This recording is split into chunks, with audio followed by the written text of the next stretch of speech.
This is Shutters Inc. with Bruce Williams and Glynn Lavender.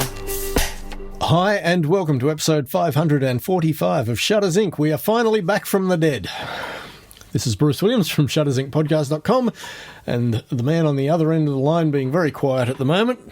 He must be sick. Also not dead. He must be sick. It's Glynn Lavender from creativephotoworkshops.com.au.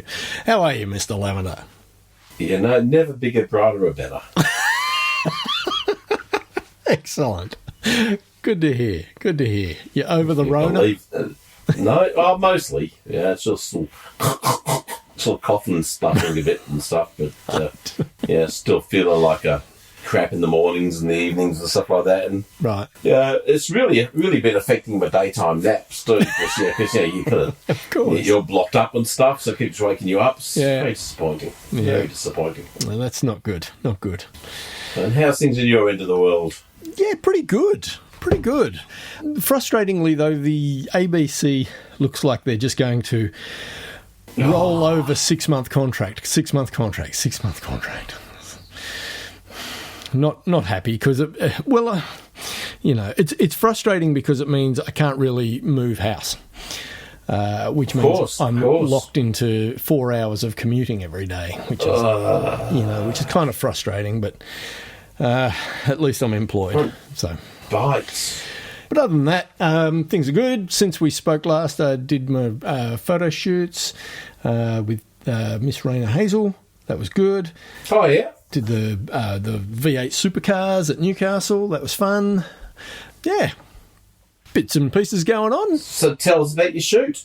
Yeah, okay. So I got us a 2-bedroom apartment halfway between where she lives and where I live. And her boyfriend... Well, you moved in together already. Her boyfriend came down with her. And on the Friday Is that night... the second bedroom for the boyfriend? Yeah, that's right. So on the Friday night, we did a boudoir shoot in the apartment, and I just took the softbox and a constant light that I use for my Darktable videos, took that with me, and just shot everything with constant light rather than flash. How'd that go? It was okay. Obviously not as powerful as my flash, so I had to shoot at a slightly higher ISO than I had. I don't give a damn about your light. I'm just thinking more about how did you go stylistically and shooting something out of your comfort zone, and how did you go with coming up with ideas to make something work, and what was your collaboration like? Did she being more experienced? Was she more experienced at that than you were, or was it her first time too? Tell me the deets. I think she'd probably done a little bit of that sort of photography before. So she had a couple of ideas which we employed. I had a few ideas which I employed, and whose were better? I don't know. Yeah, hers. Okay, but so of the keeper photos you got from that session, yep. What's the ratio, hers versus yours? Which ones do you like the most? Probably 50-50. I think I liked some of hers more than some of mine, and some of mine I liked. It was probably a 50-50 mix. You liked it because you got the execution of your concept came out well. Yeah. So you had an idea, you sort of thought it through, and you put it into place, and the photo kind of worked, and it looked kind of like you hoped it would. Yep. Awesome. And that's then, good. Yeah, and then did shot them in RAW plus JPEG for the black and white look. So I was seeing black and white JPEGs on the back of the camera. Yeah. But, once I got home, I had colour RAW files to work with, but still processed them as black and white. Once I got home. It's always a way whenever I did nude workshops, I always made people do exactly that as well. Yeah. Because it's much easier to see black and white than visualise the black and white. Yeah. Can I ask you, when it came to the lighting of the shots, I know there's the big problem with concert lighting is they're not powerful. Yeah. But more, you had pre-visualised shots that you wanted to do, so you would have had some thoughts about what kind of lighting, I imagine. With the shots that she envisioned, did you find those easy to light or difficult to light? Because you had to sort of think that up on the spot. Well, because, I made that decision before I left home, obviously, that I was only taking the one light. I wasn't going to shoot with flash as well. So it meant a lot of side lighting or overhead lighting, for everything. Yeah. So with the poses that she presented to me that, weren't things I'd thought of, it was a case of, okay, yeah, I like the pose. What's the best way to make the light work with that? So some of the time it was, okay, just hold that pose while I reposition light, and it would just And the advantage of constant light, of course, is you can see what it's doing. Exactly, which was exactly why I decided to go that route rather than to take It's a great way to learn. Like, as long as you remember where you put the lights for future reference, so you can replicate that with flash. Yeah. It's a great way to learn lighting, is constant lighting. It really, so it doesn't matter if you have to shoot with higher ISO. It doesn't matter if the images aren't quite as good. If you're using it as a learning lesson for learning lighting, that's all that really matters is its position, I guess, isn't it? Yeah. So that was good. That was the Friday night. And then the Saturday morning, we headed down to a beach called Wreck Beach, which turned out it was quite a trek to get to it. Not in terms of distance, but in terms of grade. No. You had to be quite the mountain goat to get there, which actually worked out really in our favour because we got to, where we parked our car was probably only 200-300 metres from the beach, and you had to walk through a bush track, and we got there probably 45 minutes before sunup. Yeah. By the time we got down to the beach, we had probably 20 minutes before sunup. So the first few shots that I got were with, very soft ambient light, and then once the sun came up, we were blessed. We got an uninterrupted, horizon, so we got nice clean sunlight over the horizon at around 10 to 7 in the morning. I'd taken my big reflector with me because I knew her boyfriend was coming along, so I said, "Your reflector bitch for the day." So he was quite happy to do that and to help out. So I was able to use the reflector to fill in some shadows once we'd got, stronger light coming straight off the sun.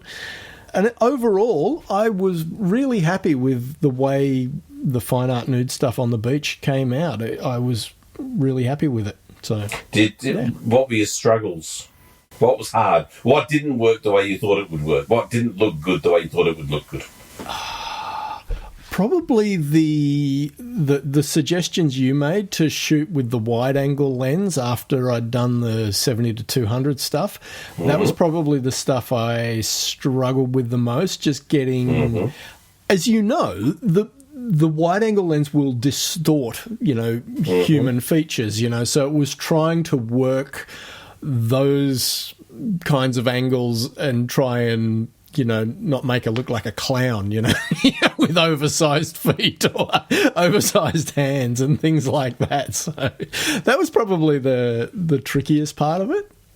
All right. To me, that's where the best learning is, though. If it's hard and you manage to overcome things, then, because, frankly, you put a 70 to 200 on, it's all pretty easy. Lean someone against a rock and take a photo. There's not a challenge. Not rocket science, There's not a challenge, or someone walking down the beach, or someone standing in a park, or 70 to 200. It's a very forgiving lens for taking photos. I said the way it isolates backgrounds as well can make photos look better because of the lack of distractions in the shot. So it's a very different world when you have to. So I always say that all elements in photos are words. Okay, so every element, everything you could, sky, building, tree, rock, every element is a word. Okay, the more words you have in a story, the harder it is to make that story make sense. To people and the less words you have, the easier it is for people to understand. So a 70 to 200 makes it's like writing children's books. Yep. You know, you only need 4 words for the entire book. The caterpillar ate this, the caterpillar ate that, the caterpillar was full. You know, that's kind of pretty simple. But most people's going to be able to manage that. That's what a 70 to 200 kind of does to the world. It eliminates a lot of words, keeps it very simple, and it's easy to only then work with maybe the 1, 2, or 3 elements that are in a shot. Yeah, you know? nice. When you put on a 24mm lens, you've got 1,000 words to work with. Yeah. Or 100 words to work with. How do you make coherent sense of all those things? You know, why is that sign in the background? What does that got to do with the photo? It's got nothing to do with the photo. Or why is it there? Yeah. You know, why is that? What's that? All these elements are in the shot, and it makes it a lot harder to compose something that is cohesive as an image. Yeah, it's okay in a big grassy field at sunset with nice sky, because it's just grass, sky. I mean, that's it. You only got 3 elements again, besides the subject: grass, sky, and sun. Yeah. Yeah, but you said you're down the beach. You got a whole bunch of rocks. You got sky. You got trees. You got water. You got sand. You got other crud that's bound to be around. Yeah, it does make it a lot more. So to make those shots work, when they do work, there's quite a good sense of achievement, because it's freaking hard to do. And then you've got all the added things about elongation and all that kind of stuff, which that's regardless of, or irregardless of all the other stuff you've got to contend with. You know? And then sometimes there can be the photos you like the most, because you really had to strive to make something happen. And if you made it work, you feel a sense of achievement. So it's pretty good. Yeah. So it's sort of a good challenge to do when you're taking photos, is to try something that's opposite. Maybe. Yeah, right. Yeah. And I congratulated myself on making the decision to take with me a couple of walkie-talkies, because that worked out to be really handy, because I could give her one and she could just hide it, behind the Don't rocks, or where, Bruce. behind. And if I was shooting at 200mm from 50 or 70 meters away, I could simply jump on the walkie-talkie and go, just break a 1, 2. It's big bad boy photo guy here. 10-4, good buddy. Yeah, that's what you know. That's exactly how it was. Echo Whiskey Foxtrot. More like Whiskey Tango Foxtrot. There you go. That's what she's thinking, dude. Oh, God. Well, good stuff. Yeah, well, that sounds. I saw a couple of your photos. I think you sent me a bunch. Yep. And the one that you really liked the most, I think, was the one in the car. Was it in the car? Oh, no. That was actually just on the sofa in the sofa. Okay. That was a very good emotive shot, wasn't it? You know? I liked it. Yeah, it's one of her ideas, was it? It was. How did I know? That's so mean. But and look, the beach shots I saw, all good, serviceable stuff. I mean, the light wasn't particularly interesting, but you get what you get. You don't get upset. You work with what nature gives you on any given day. I don't think there was any particularly fabulous body positioning stuff, or stuff there where utilising the natural shapes of the environment to blend the body in with was overly interesting. But that could be the environment. You don't necessarily get an interesting environment, I find the best places to shoot that sort of stuff is stuff where there's a lot of erosion. Oh, okay. Because erosion produces lots of shape. Right. Yeah, and lots of unusual shapes and lots of patterns and all sorts of stuff. So if you're shooting an area where the rocks are, say if you're shooting somewhere where there's sandstone erodes really easy. You get lots of shape. Right. Yeah, you get lots of curvature and the wind will shape stuff and the water will shape. So if you shoot somewhere where the rock's bloody hard, it takes a fair bit to make it interesting. The rocks themselves may not be particularly dramatic. Granite can be good because you get the round shapes and stuff, right? But you don't necessarily get a lot of other interesting shapes, right? So, interesting. So it's just simply having rock. It's like anything. Okay, I've got 3 locations I can shoot with different types of rock. What do those rocks do? And what do they look like? And what do they look like at that time of day? At that time of year? Because, it's like if you have a different angle at a different time of year, you have a different shadow, it can be completely different again. So is this location better over day, middle of the day, beginning of the day, or end of the day? Yeah, because once again, all that shadow into play makes a huge difference. It's amazing how much goes into photography, isn't it? It's just something, a simple photo shoot to definitely make stuff happen. Yeah. Anyway, well, good on you for getting out and doing it, dude. Yeah, thank you. I applaud you for it. Okay? Yeah. And I'm really pleased you didn't pull out the Red Riding Hood, make her wear that as well. So kudos there too, dude. Yeah.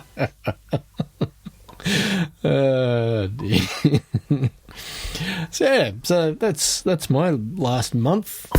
Since 2005, Shutters Inc. has been a labour of love. But beyond the time required to produce it, there is also a financial commitment. If you find value in the podcast and would like to help keep the servers running, hit up the Patreon link, which is in the show notes. Even a couple of dollars a month will help. Much appreciated. Now, back to the podcast. I sort of pop up on Facebook, and there was the first thing I came across was the Knox Photographic Society. Right. A big bold banner saying basic photo class cancelled. And the thing, due to an unprecedented, underwhelming response, the basic photography class for 2023 has been cancelled. Right. That's pretty sad, isn't it? This is a mob that's been going since 1974. Right. You think they've been running classes for a very long time. Okay. So I wonder. So what I was trying to wonder. What is that? Because there's not new people joining the club. Is it the people are interested in joining photographic clubs? Do people already know everything? I just thought it was an interesting thing. Once again, the photography struggling to be successful. I don't know. But, to create enough interest. But that's just popped up whilst I was. I wonder if the massive explosion in throwaway photography that has been, caused by social media, has that perhaps dulled people's perception of how good photography can be, and therefore reduced interest in the medium? I don't know, but if you're in a photographic society, if you're a member of a club, you'd think you'd have, some passion for it. You'd have thought, I would have thought. Yeah. I've just lost your face, and I still can't find you. So you're still recording though? I'm still recording. I just don't have your head to look at. I have to listen to your dulcet tones but not see your beautiful face. Right. Yeah. So that's just fun. There you are. How'd you and speaking of other photography stuff on my front. Yes. Cath and I are now planning our next overseas adventure, which will be 3 weeks in Alaska and Canada in September of this year. Blame Canada, blame Canada. Yeah, good song, though. I don't know that song. South Park. Yeah. Right, okay. Yes. Of course. So looking forward to that. Okay, so you're going, September, October? September. First 3 weeks of September. Okay. And Vancouver first? So we fly into Vancouver, just have a 6-hour stopover, and then jump back on a plane from Vancouver to Anchorage. We wanted to get up to Alaska promptly because it's the tail end of actually it's not. It's actually the beginning of their fall. Yeah. And as you get into mid-September, a lot of the tours and general touristy stuff starts to close down for the winter. And sounds like a good time to go there then, Bruce. Yeah, so we thought we better get there. Why did you choose this time of year? Just that you have no choice? It's the only time of year you can go? No. Look, given the choice, I'd go in the winter. Yeah. But Cath was not open to that idea. Poke bears in caves to sit and take photos of them asleep. Yeah, that's it.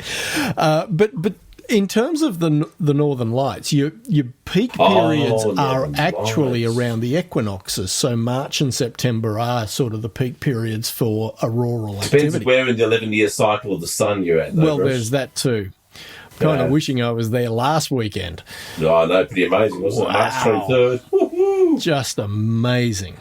But anyway, so that's the plan, is to get up there whilst there are still some of the tourist type tours and you things could running. see the Aurora Australis from your place on March 23rd. You didn't have to go to Alaska. You could just turn out your back door and taking photos. Yeah. It was everywhere in Australia on that night. It was huge. Phenomenal. Huge focus. I know. So, yeah. So planning that at the moment. Went and bought myself 2 new 64 gig memory cards. Oof. So got some more. That's a $60 investment. Yeah. Exactly. That's crazy, isn't it? It is crazy. Now. But okay, so you go. So you arrive in Vancouver, go straight to Alaska. Yep. What do you do? And you go to Katmai. Where you? We land in Anchorage on the Saturday, and then on the Sunday we. So we started looking for. The tours where you can go mushing behind, the sleds and whatever. Of course. Right? Yeah. And it's perfect in the middle of summer. Yeah. So you know what they do? They put you in a 4-wheeled ATV and have the dogs pull you across dirt tracks. And it's like, no, that is not what we want to do. So what we're doing on the Sunday is jumping in a helicopter and being flown out onto a glacier where we will actually get to go mushing over the snow with the dogs. So do that for an hour. But it's only a small glacier, so it goes 100 feet in there. Trying to stop people falling off the ends. There you go. It's more an iceberg than a glacier. So that's the Sunday, and then I think it's the next day we jump on the train into the Gold Class Dome car, and we do a 12-hour trip up to Fairbanks. We then do a 14.5-hour excursion, which leaves at 1 in the afternoon, where you fly up to the Arctic Circle to a town called Coldfoot, and then you drive back to Fairbanks, which is about a 6 or 7 hour journey, but along the way, because by now you're into nighttime, whenever they get views of the Northern Lights, they will basically just pull up anywhere on the side of the road and give you the opportunity to stop and take photos of the Northern Lights. So you have this extended drive back to Fairbanks where you just occasionally just pull over and get to take some... happening. Exactly. Otherwise, it's just a drive through the night. Yes. Obviously, there is always that risk. Risks and joys of travel. Exactly. So, looking forward to that. Then we get back to Fairbanks. I think we've got a spare day in Fairbanks. Then we hop back on the train down to Denali National Park. With Denali National Park, you can only, if you've got your own vehicle, you can only drive about, I think it's like 2 miles or 5 miles into the park. Beyond that, you can only go further into the park as part of a guided tour. Yeah. So we are doing a guided bus tour into the national park for a day. Then we're jumping on the train again and going to Talkeetna, which is this little village which was basically the set for the show Northern Exposure. Yeah. And apparently it's really photogenic. Cath said she'd been looking at photos of Talkeetna, and she said, it just looks like you're on a TV set or a movie set. So that should be pretty cool. So we're there for 2 nights. Good. Then back on the train, back down to Anchorage, and then through to Whittier, which is the little village at the coast where the cruise ships pull in and depart from. And we're jumping on a little, sort of 150-person capacity catamaran type thing that does a tour around 26 of the glaciers, where you'll get to see orcas and sea lions and possibly whales and whatever other wildlife there happens to be. So that's like seagulls. 6-hour little boat trip there. Then back to Whittier, spend the night. It's like 26 glaciers in 6 hours. That's, yes. You think about that. That's like 4 an hour. It's moving. It's moving. 15 minutes. So you're running over those orcas. Bang, that was an orca. Bang, that was an orca. Come to another baby seal. There we go. Sort of that's your zigzagging code behind the boats. Anyway, you get to see him because it's so fast. So then back to Whittier, spend the night, and then the following day we hop on the Majestic Princess for a 7-night cruise down the Inland Passage back to Vancouver. Nice. And then back on the plane and home. That'd be the inside passage more than the inland passage, wouldn't it? Was that what? Did I say inland? Well, did I say inland? Yeah, inland. Sorry, so boats tend not to go very well. Yes. It's a lovely cruise. We strap the boat to the back of a big truck. We drive it down. Put the truck on the train. Oh, that's funny. Had trouble getting through the tunnels. It's true. So yeah, that's great. And then you're in Vancouver for a few days, hopefully. I think just a day in Vancouver. It's one of the most beautiful cities in the world. Is it? Yeah, it's a gorgeous. I used to live there. It's a gorgeous city. Right. Yeah. Anyway. Well, it is what it is. That's it. It's a case of just trying to squeeze in too much. Of course. In too little time. You can only do so much. Yeah, exactly. Yeah. So, and if your priority is Alaska, there's no point. Wasting time doing other cool stuff. Yeah. So. Yeah. Oh, fabulous, dude. Yes. Anyway, sorry. And you're gonna obviously take camera gear and tripods and stuff. Now I'm debating whether to call in friendships through Mr. Lavender Inc. As to I was supposed to be organising a lens for you. Borrowing a lens from Tamron, but the problem is Tamron made this great 150 to 600 and made it in every freaking mount except E mount. Could have 150 to 500. Yeah, I know. It's only 100 less. Suppose. It's only 100 less. Or I can reach out to Sigma, with whom I have no contact at the moment, and say, hey, can I borrow one of your 150 to 600s? Because they do make it in an E mount. So, don't know yet. And they'd loan it to you. Why? I don't know. You could drop my name. I could ask. My name, maybe. Yeah.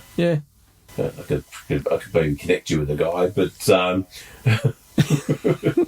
it's bigger and heavier too, though. Remember, that's they're probably nowhere near as good. But the 150 to 500 Tamron's got some pretty good wraps on itself. I'm told.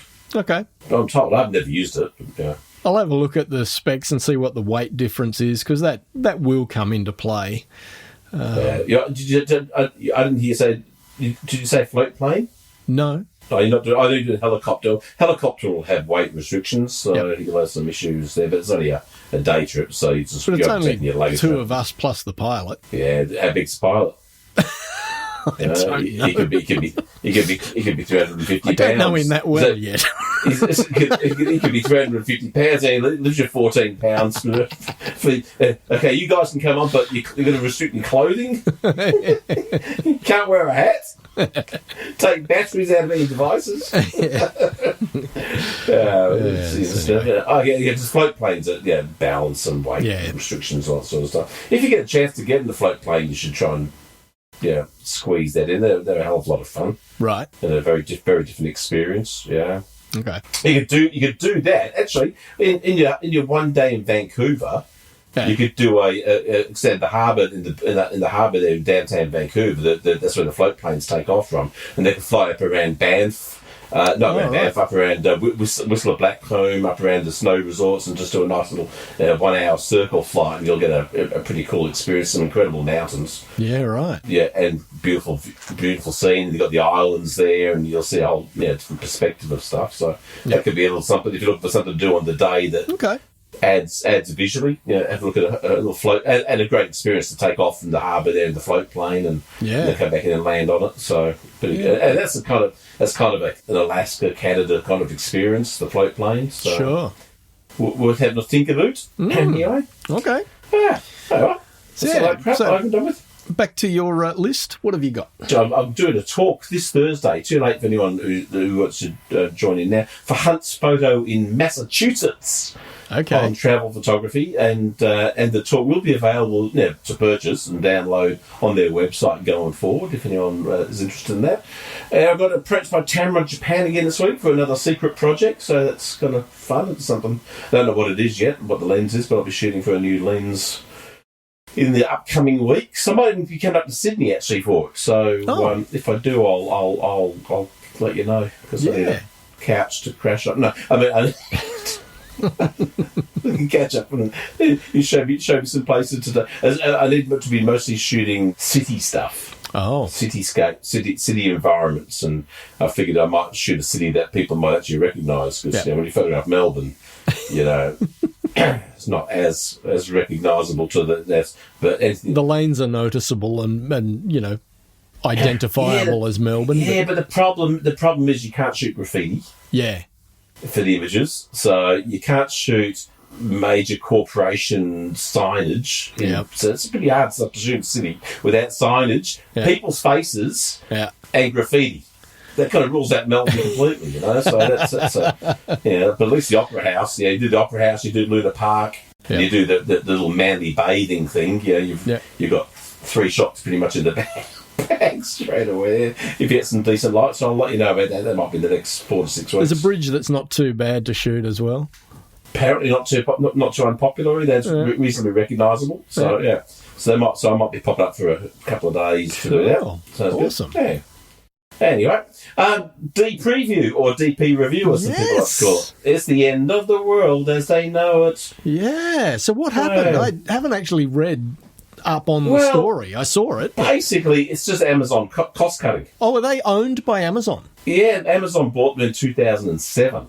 Right. And as people said, it's always been confusing as to why they want to own a photographic review website. Yeah. It's not like they ever, and I'm reading some stuff, it's not like they ever really utilised the DPreview resources on their own Amazon sales site, because what they could have done is anywhere where there's camera stuff, they could have linked articles, reviews. That's not just amateur reviews, but actually something with great detail. And they never did that. Pretty much all it really was is they put a bunch of affiliate links on the DPreview site to go and buy the stuff. So here's the thing: it's only got 11 staff, so it's not mega expensive thing. But so Amazon at that time they announced they were cutting 18,000 jobs. Wow! At Amazon. And then that was in January, and then in March they've announced another 9,000 jobs going. So 27,000 jobs going. Because poor Jeff. I mean, he is struggling. Oh yeah, you can see why. And but here's the thing: what it looks like possibly it's so April 10th. There'll be no new content added. It'll be locked, and then a short time later, it may just be deleted. What? So it won't even be up there as a resource to access at any point. There won't be an archived version of the site. It'll just be deleted. And the Wayback Machine will have it. Well, maybe, but it's a huge amount of content. Yeah. And the reason being is the storage of that is a cost they want to eliminate. And the thing is, it's on Amazon's own servers and their own. So it's not like they're not making money out of those things as well. Anyway, so by the looks of it, it's going to be Gonski at this stage. Anyway, it's deleted completely, which I thought was interesting. Yeah. So it's what 25 years that we're going for. Jeez. So. But we saw the demise of in-person shows like PMA shows and all that sort of stuff. Now the review sites. Now where do people go for reviews these days? Do they watch a YouTube video? Probably. Do they go to if you're a camera manufacturer, is it not better to send out a lens or whatever to a couple of dozen YouTube people to review and maybe get more traction than a DPreview? I don't know. So could be just a shift in all that whole world, or they just can't be asked running it anymore. And wow. So I'm disappointed about that. I really am. And particularly that's half of our content, dude. Particularly, but particularly for the pettiness of it. Like, you can't tell me that that's a huge dent on Amazon's bottom line, and for the service that it provides for the entire photographic community worldwide, or at least the English-speaking photographic community. Although I would imagine even if you spoke another language, you could have your web browser translate the site into your local language anyway. So, it's just, and then it translates to translate the translation. That's it. It's just sad to see it go. It really is. Well, interesting that Bezos bought the Wall Street Journal X amount of years ago. Right. Because it was an institution that he felt was worth saving. not to make money, but to save something that was an important institution in the world of media. Yeah. But it obviously doesn't feel the same thing about DPreview. You know? No.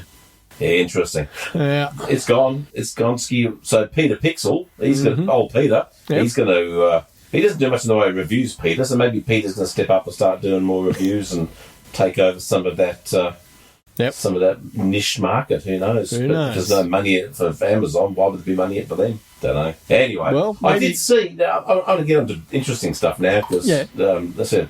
It's boring. So I went to Peter Pixel because I wasn't going to support that Bezos man anymore. Yeah. So Peter was pointing out to me that some guys got the time-lapse photographs of the NASA, the Apollo astronauts photographing the Earthrise over the moon. Right. And he's sourced the audio of them talking about shooting it whilst they were shooting it. Oh, what lens should we use? What kind of aperture? What sort of shutter speed? And put the two together.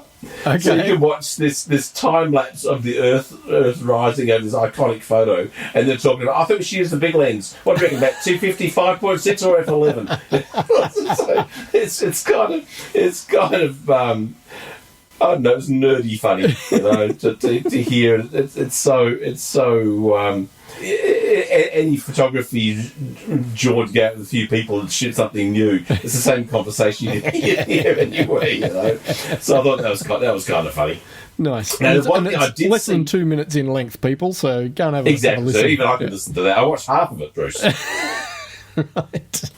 Now I did see. No, I didn't bother copying the article, but I just caught this one little sentence that really interests me. That the new Canon R3 or Canon R3 can now remember specific faces. So it's got it's going to store in its internal memory face recognition What? of specific faces, and therefore when one of those specific faces is in a shot, the camera will recognise that and emphasise focus on the specific face. Wow. Rather than...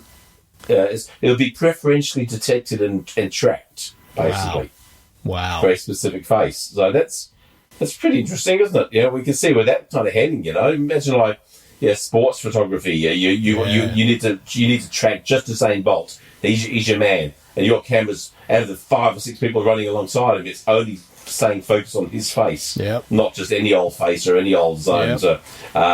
For political stuff. I was just about to say, and for political reporters, that would be brilliant. For wedding photographers. Yep. Bride and groom, bang, it's going to lock in on them. You know, I don't know how you pre-program it, but it does show an interesting. It's a shift in the way cameras work, basically. Yeah. In being able to prioritise as a portrait photographer, being able to prioritise the subjects in your frame. Yep. It was almost like a throwaway kind of line, but I thought it was kind of interesting. What will be interesting is to see whether, if you're shooting in aperture priority, will it adjust your aperture to the point where you get, just what is required in focus, or... Well, imagine if you're doing a bride and groom and they shift depth mid-shot. It makes sense that if the camera can adjust aperture to ensure depth of field's correct, doesn't it? It'd be great, wouldn't it? Unless, of course, you specifically don't want that. Yeah, you're after that, blurred groom in the background looking lecherously over the bride's shoulder kind of thing, whatever. It should be gender assuming. It could be the groom looking over the groom's shoulder. It could be the bride looking over the bride's shoulder. It could be the non-binary looking over the other non-binary. There's a thing on Facebook, there's a picture going around where there's these couple of kids, these assumed gendered female kids against some mirrors, and you're trying to say how many assumed girls are in this particular image, and it's one of those schemes to get people just commenting. I just put down, it's how many girls are in this photo. I just put down, I don't gender assume. It's pretty simple, isn't it? Yeah. I couldn't tell you how many.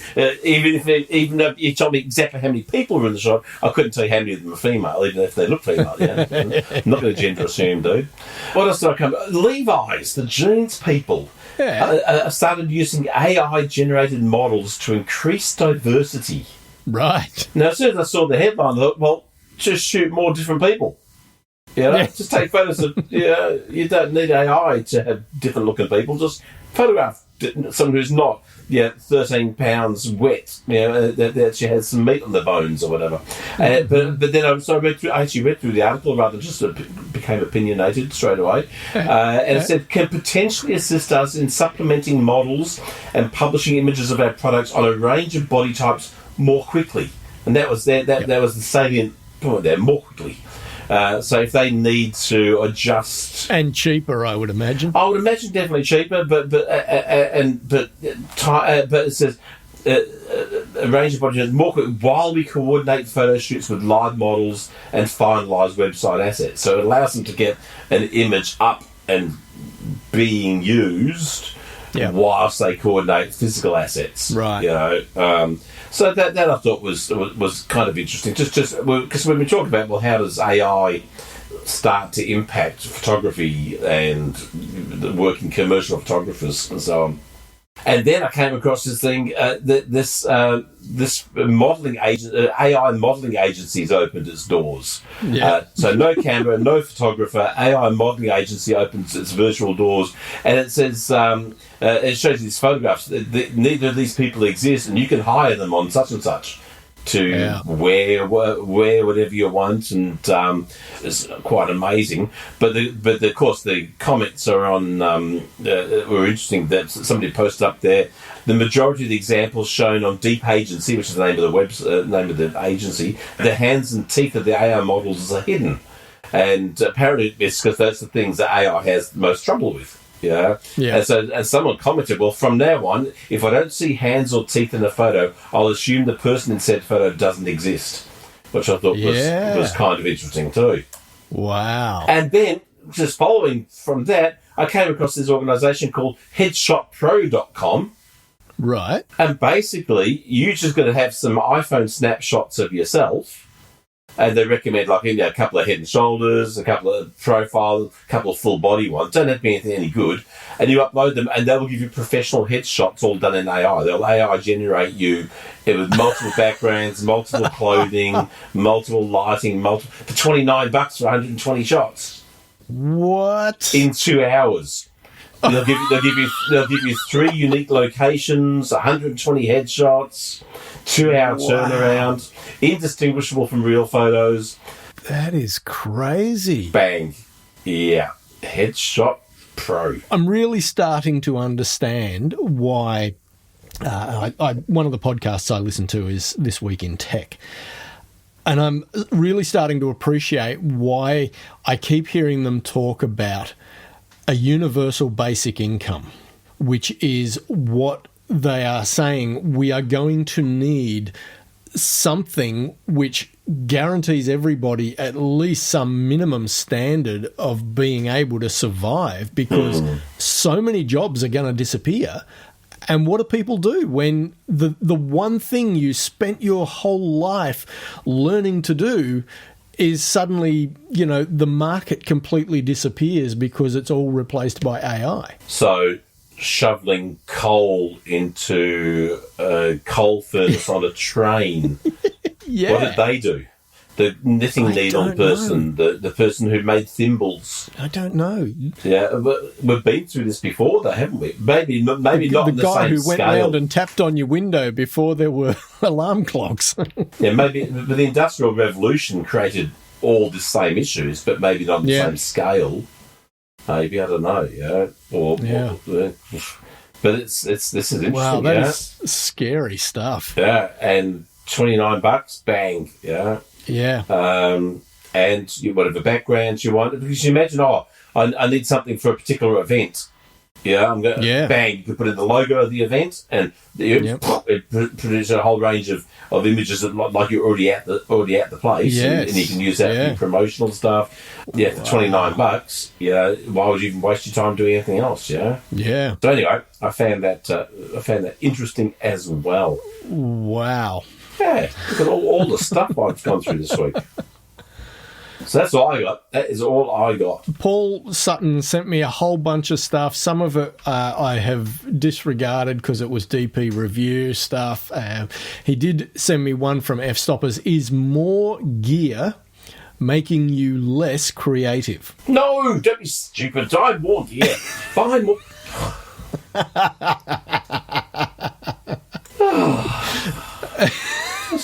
Own it all. It's bloody simple, really. And then when you've got it all, get backups. Really simple. That's it. I was just scrolling down this story.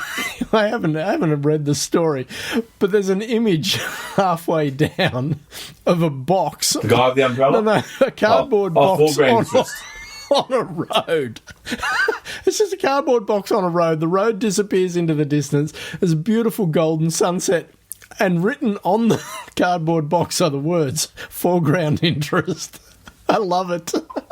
But see, to me, owning more gear, if we want to go back to the making you less creative, yeah, having to follow the rule of you must have foreground interest in your shot to make it interesting is worse than having more gear. Okay. So the whole point to me of that box is, I've got to have something that's foreground interest. No, you don't. You just need to have an interesting photo. Yeah. Doesn't have to have interesting foreground, midground, it just needs to be interesting. There's nothing interesting about that road, except for putting the box there. Yeah. Yeah, so I mean, the photo was not. It doesn't mean you could have flowers there. The photo still wouldn't have been interesting. You may have had an aardvark crossing the road. Well, I don't know, but I mean, it's like maybe it's more your lack of ability to shoot. Having more gear doesn't make you less creative. Being less creative makes you less creative. Yeah. Because the stuff's in the box. It's in the bag. It's not like you've got it all out and you're shooting with it, and you've got the stuff. It's like playing golf. Yeah. You look at the scene in front of you. You go, right, 3-iron, and that's the only piece of gear you pull out. You don't pull out 14 lenses for that shot. You pull out one lens for that shot. Or clubs. You assess. You look at the scene and you go, that's what I need. Yeah. And you pull it out. And if you're starting out, you pull it out and you put it out and go, that's not working. Or that's okay, but then you try something different. Yeah. What would it be like if it did a wider? What would it be like if it did a bigger? Now, if you had less gear, you couldn't do that. True. Yeah, you're stuck with your 24 to 70, and that's the only way you ever see the world. Because I haven't read the article, but that's, to me, more gear isn't the issue. I think you should have more gear. It's like golfers don't play with one club. Yeah. Okay. A handyman doesn't just have a hammer. We need tools that do specific jobs. Yep. If you don't unclog drains, you probably don't need a plunger. Yeah. If you don't photograph bees' bums, you probably don't need a macro lens. So therein is the point. It comes down to whether or not you actually use the gear that you've bought. That's more like it, if you're just collecting crap and not actually putting it to use, then then it is a waste. But wouldn't it be also so that if I've got this new gear, I might be tempted to go out and try and do stuff, therefore you're going out to be more creative? Sure. If you actually want to use it, you've lusted after this piece of kit, so you've gone and bought it, and you're not just going to go put it in the cupboard, because now I've got it, I'll go for the next thing. That's gear acquisition, that's not gear use. Exactly. So as soon as you get that new piece of kit, hopefully it inspires you to go out and try and be creative. So more gear could lead to, the opposite could be more gear makes you more creative. Yeah. Because the acquisition of that gear makes you want to go out and try and do something different. Yep. There was a thing I did for a while where I was photographing with 3 flashes with a red, green and blue filter on each flash, and then crossing the beams of all the lights to create cyan, magenta, yellow, shadow backdrops and white light on the subject. Now, you couldn't do that if you had one flash. So buying more gear creates the opportunity to experiment with that type of image, which you could never have done otherwise, and maybe you never would have thought to have done otherwise without having the more gear to do it. So, Exactly. So, Next story, photographer recreates his dad's old modelling pictures. Oh, dear. Okay. There's certainly resemblance between father and son. Who's better looking? I'm trying to pull it up. Who's better looking, dad or son, though? I don't know, because I don't know whether... you don't know which one's which? Well... I can tell straight away. The son's much handsomer. But you don't know. Hang on. The younger-looking dude might have been the dad taken 50 years ago. No. How do we know? I know. How do we know? I don't know. No. I don't know.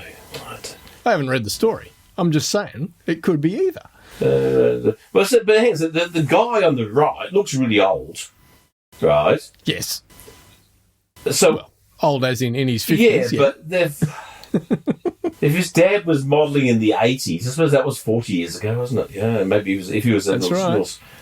I don't know. Oh no, your dad is the old guy, and but he's recreating he's recreating. They're the same guy, so it's him and himself. It's himself when he's young and himself when he's older. It's exactly the same photo, but what his dad's like That's now. That's why there's a facial resemblance. Yeah, not just a familial resemblance. It's actually the same face. It's not even AI. Oh, that's kind of fun, isn't it? Yeah, his dad's obviously kept himself a bit in shape, you know. Yep. And is his son shooting with an iPhone? I know he's shooting with a Canon, so I just saw him with a phone in his hand. Right. That's kind of a fun thing to do. I should have done that with my dad, except he wasn't a model or good looking. Two things that kind of really, put a kibosh on the whole thing. And he's dead. That doesn't help either. It's too late to do any of it. And the last one that Paul sent us, the only photos that we have of the surface of Venus were taken in the 80s. Isn't that crazy? That seems very crazy. But you see, this week they've announced that the first astronauts to go back to the moon, or to go around the moon anyway. Yes. So, an Artemis 2, they've been announced. I did see that, yep. Next year, though. It's a long way away. I don't want to wait that long. And there's a Canadian amongst them. Yeah, is that right, That is correct. Can I recommend, before you go to Canada and Alaska, watch the TV series Corner Gas. Corner Gas and the Red Green Show. They're two shows to really get into the culture of Canada and the great outdoors. There's a couple of shows there you really kind of okay need to get into. Okay, I will check them out. Yeah, you could probably even watch. I suppose you could even watch Northern Exposure again too, because as soon as you go to the village. Those photos, those photos of Venus are uninteresting, aren't they? I mean, it's not a very interesting planet. No. There's not a lot there. I'm rather amazed that they actually got photos of it that close up. Well, they've landed on it, obviously, which is... So why... Did they go there the one time in the 80s go, this is boring, let's not go here again? Yeah, that's... 40-odd years later, they're going, have you seen what's there? There's no point spending any money on that. According to this, the Soviets have sent 2 spacecraft there, Venera 9 and Venera 10. Oh, and Venera 13. And 14. There you go. You'd have thought after the first couple, there's nothing here. You would think. What are they trying to learn? It's got, I don't know. The air pressure on Venus is more than 75 Earth atmospheres. How's that? But it's got the same gravitational force. Okay. It's interesting. Oh. Greenhouse effect is dominated by carbon dioxide.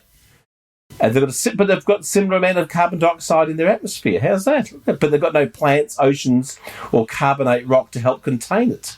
There you go. So the carbon dioxide has nowhere to go but the atmosphere. Yeah, right. Well, I mean, it's a dull planet. I mean, I've got to say, everything I've seen of Mars isn't really or the Moon. Yeah. We haven't been anywhere interesting yet, really, have we? If Venus doesn't instantly burn a spacecraft, it will surely crush it. The Venera 13 holds the honour of lasting the longest on Venus, surviving for an impressive 127 minutes. Yeah, I think I know now why they don't go back. It's very expensive. Well, it's why they keep sending new ones. It's because they can't reuse the one they sent. How interesting, isn't it? It is very... But you would have to think that there's a great challenge there. To send something that can survive in those deep sea diving stuff that withstands that extreme pressures and doesn't. And I'm going to say it's probably more than 75 Earth atmospheres down. I did see today they just photographed the world's deepest swimming fish so far discovered, 8 kilometres down. Wow. They found a fish swimming along. Took a photo of it. So if you're 8 kilometres down, I reckon you might be a bit more pressure than 75 Earth atmospheres. Yes, because one atmosphere increases for every 33 feet you go down in the water. There you go. Is it exponential? So at 100 feet, no, I don't think so. Well, well, maybe it is. Wow. I mean, I never dove particularly deep when I was diving, so... Did you go 8 kilometres? No, mate, I did not. So you didn't see that fish? You could have taken the photo, Bruce. I could have. right, mate. That'll have to do it for this one. Good to catch up at last. You too, mate. I will talk to you soon and maybe catch up with you in Sydney soon, maybe, with a bit of luck. Yeah, absolutely. Let us know when you're coming up. Will do. Cool. All right, bye all. See ya. Toodle bob. You've been listening to Shutters Inc.